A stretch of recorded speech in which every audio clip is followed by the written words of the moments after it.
ការពីជាង2000ឆ្នាំមុននៅក្នុងអំឡុងពេលដែលម៉ាស៊ីដនក្រោមការដឹកនាំរបស់អាឡិចសង់លឺក្រង់កំពុងតែវាយទីកាន់កាប់ដែនដីតាំងពីតំបន់មេឌីទែរ៉ាណេរហូតទៅដល់តំបន់អាស៊ីនៅទិសខាងកើតនៅប៉ែកខាងលិចមេឌីទែរ៉ាណេឯនេះវិញគឺនៅក្នុងតំបន់អឺរ៉ុបក្រុមកុលសម្ព័ន្ធបូរេប្រវត្តិមួយចំនួនបានផ្លាស់ប្ដូររបៀបរស់នៅពីការបរបាញ់មកប្រកបរបរកសិកម្មវិញក្នុងចំណោមនោះមានប្រជាជនមួយក្រុមដែលមានការវិវត្តលឿនជាងគេបង្កើតទៅជារដ្ឋហើយរហូតឈានទៅបង្កើតអរិយធម៌ដ៏រុងរឿងថ្មីមួយទៀតគឺអរិយធម៌រ៉ូមតាមពិតពួករ៉ូមបានបង្កើតជារដ្ឋតាំងពីឆ្នាំ753មុនគ្រិស្តសករាជម្លេះដោយនៅពេលដំបូងរ៉ូមប្រកាន់យករបបដឹកនាំបែបរាជានិយមដូចជាបណ្ដារដ្ឋភាគច្រើនផ្សេងទៀតនៅសម័យកាលនោះដែរក៏ប៉ុន្តែប្រជាជនរ៉ូមជាទូទៅមិនចូលចិត្តស្ដេចក៏បានផ្លាស់ប្ដូររបបដឹកនាំទៅជារបបសាធារណរដ្ឋវិញនៅអំឡុងឆ្នាំ500មុនគ្រិស្តសករាជសាធារណរដ្ឋរ៉ូមនៅពេលនោះប្រកាន់យករបៀបដឹកនាំស្រដៀងនឹងប្រជាធិបតេយ្យរបស់ក្រិចដែរដោយមានរដ្ឋធម្មនុញ្ញជាច្បាប់កំពូលដែលមានចែងពីការបែងចែកអំណាចរដ្ឋប្រមុខដឹកនាំអំណាចនីតិប្រតិបត្តិដែលគេឲ្យឈ្មោះថាកុងស៊ុលត្រូវបានជ្រើសតាំងឡើងតាមរយៈការបោះឆ្នោតដោយមានអាណត្តិ1ឆ្នាំអរិយធម៌រ៉ូមស្ថិតនៅក្នុងចំណោមអរិយធម៌ធំៗដែលបន្សល់ទុកនូវឥទ្ធិពលនិងកេរមរតកដល់មនុស្សជាតិរហូតដល់សម័យកាលបច្ចុប្បន្ននេះក្រិចបង្កើតទស្សនវិជ្ជានិងសិល្បៈល្ខោនហ្វីនីស៊ីពូគូលីបងបច្ចុប្បន្នបង្កើតប្រព័ន្ធសំណេរបែបអក្ខរក្រមចំណែករ៉ូមវិញបង្កើតប្រព័ន្ធច្បាប់និងសិទ្ធិជាពិសេសសិទ្ធិលើកម្មសិទ្ធិឯកជនសាធារណរដ្ឋរ៉ូមដែលមានកម្លាំងខ្លាំងឡើងបានចាប់ផ្ដើមវាយទីពង្រីកទឹកដីរបស់ខ្លួនដែលបានគ្រប់គ្រងអ៊ីតាលីទាំងមូលនៅឆ្នាំ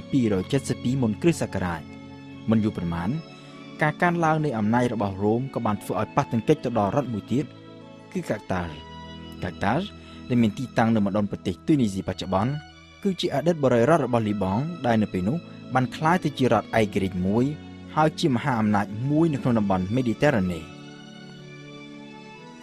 សង្គ្រាមរវាងរ៉ូមនិងកាតាល់ដែលគេឲ្យឈ្មោះថាសង្គ្រាមពីនិកក៏បានផ្ទុះឡើងនៅឆ្នាំ264មុនគ្រិស្តសករាជហើយបានអូសបន្លាយពេលរហូតដល់ឆ្នាំ146មុនគ្រិស្តសករាជនៅក្នុងរយៈពេលជាងមួយសតវត្សរ៍នេះរ៉ូមនិងកាតាល់ច្បាំងគ្នាដណ្ដើមកាន់កាប់តំបន់មេឌីទែរ៉ាណេនៅពេលមួយកងទ័ពកាតាល់ដែលស្ថិតក្រោមការដឹកនាំរបស់មេទ័ពដ៏ល្បីមួយឈ្មោះថា Hannibal និងដែលមានទ័ពដំរីដែលនាំចូលមកពីឥណ្ឌាមានព្រៀបយ៉ាងខ្លាំងលើទាហានរ៉ូមដែលបានវាយកាន់កាប់អេស្ប៉ាញនិងប៉ែកខាងត្បូងហ្គោលពលគឺប្រទេសបារាំងបច្ចុប្បន្នហើយវាយលុកចូលដល់ប៉ែកខាងជើងអ៊ីតាលីដែលជាមូលដ្ឋានធំរបស់រ៉ូមនៅក្នុងពេលដែលកងទ័ពកាតាល់កំពុងឡោមព័ទ្ធអ៊ីតាលីកងទ័ពរ៉ូមក៏បានបញ្ជូនទ័ពរបស់ខ្លួនតាមកប៉ាល់ចេញពីប៉ែកខាងត្បូងអ៊ីតាលីឆ្លងកាត់សមុទ្រមេឌីទែរ៉ាណេឲ្យមកវាយលុកចូលទៅក្នុងទូនីស៊ីដែលជាមូលដ្ឋានធំរបស់កាតាល់ដោយមានការភិតភ័យកាតាល់ក៏បានបញ្ជាឲ្យ Hannibal ដកកងទ័ពចេញពីអ៊ីតាលីមកវិញដើម្បីមកជួយការពារទូនីស៊ីក៏ប៉ុន្តែមកដល់ទូនីស៊ីកងទ័ពរបស់ Hannibal ក៏ត្រូវបានទាហានរ៉ូមវាយបំបាក់កាតាល់ក៏បានសុំចុះចាញ់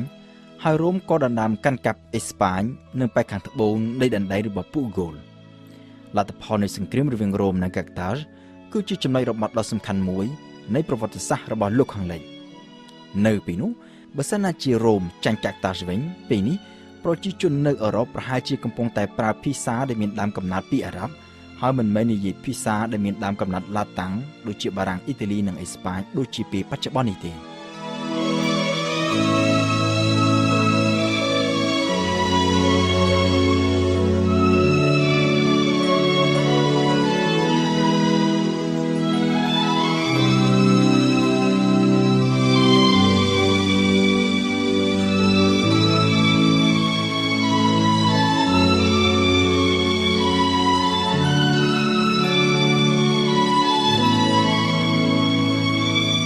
ក្រោយពីបានឈ្នះសង្គ្រាមលើកាតាល់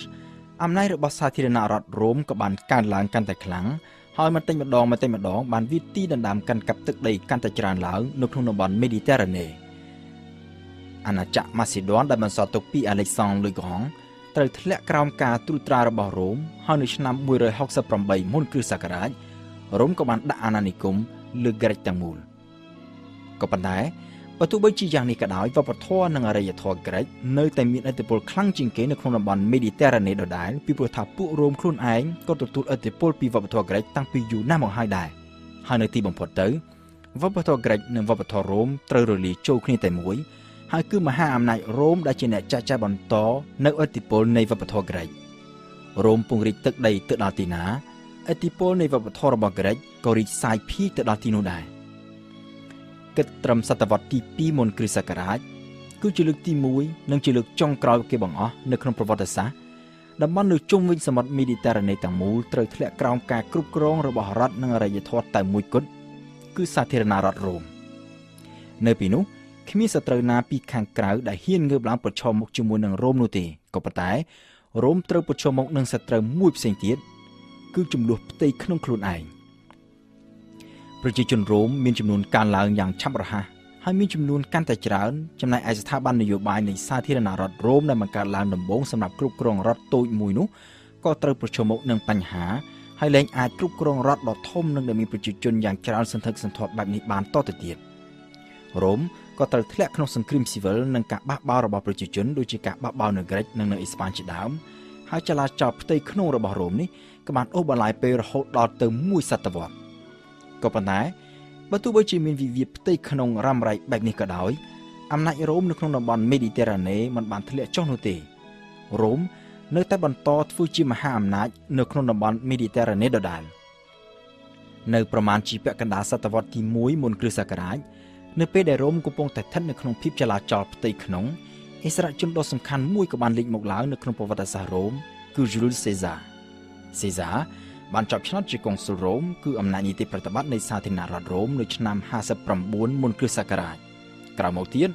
សេសាបានដឹកនាំកងទ័ពរ៉ូមធ្វើសង្គ្រាមវាទីកាន់កាប់តំបន់ជាច្រើននៅក្នុងទ្វីបអឺរ៉ុប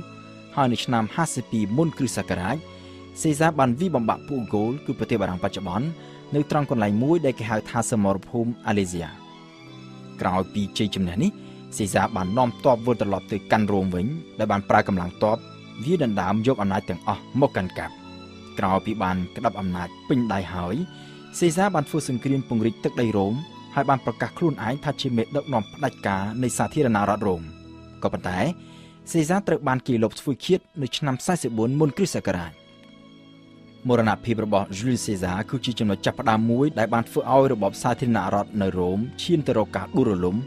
ហើយជំនួសមកវិញដោយរបបដឹកនាំថ្មីមួយទៀតគឺចក្រភពរ៉ូមចក្រភពរ៉ូមដែលចាប់កំណើតឡើងនៅឆ្នាំ27មុនគ្រិស្តសករាជហើយបន្តជាមហាអំណាចគ្រប់គ្រងពិភពលោករហូតដល់ឆ្នាំ476នៃគ្រិស្តសករាជគិតជាសរុបទៅរ៉ូមទាំងក្នុងសម័យកាលសាធារណរដ្ឋនិងក្នុងសម័យកាលជាចក្រភពរ៉ូមបានធ្វើជាមហាអំណាចគ្រប់គ្រងពិភពលោកអស់រយៈពេលរហូតដល់ទៅជិត700ឆ្នាំ